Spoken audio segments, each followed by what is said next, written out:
बिस्मिल्लाहिर्रहमानिर्रहीम। अस्सलामुअलैकुम। आप देख रहे हैं JN न्यूज़ और मैं हूं आपकी मेज़बान सुंबल ज़िया। बुलेटिन का बाकायदा आगाज करते हैं और शामिल करते हैं अब तक की अहम तरीन खबर। जंग से खबर शामिल करते हैं special reporter Mohammad Abbas Najeem Hameed JN news से। कश्मीर में भारत के खासमाना कब्जे के खिलाफ मुल्क भर में 27 अक्टूबर को यौम स्याह के तौर पर मनाया जा रहा है। कश्मीरियों से इज़हार यकजहती के लिए मरकजी रैली ज़िला काउंसिल ऑफिस से निकाली गई। रैली की क़यादत additional deputy commissioner general Khurram Shahzad Bhatti ने की।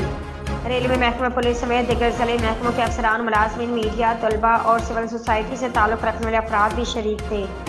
शुरका रैली ने कश्मीरियों से इज़हार यकजहती के लिए कौमी परचम और कश्मीरी परचम उठाए हुए थे। रैली के दौरान भारत के खासमाना कब्जा के खिलाफ कश्मीर बनेगा पाकिस्तान, आज़ादी कश्मीर नागज़ीर है के फलकशिगाफ नारे भी लगाए गए।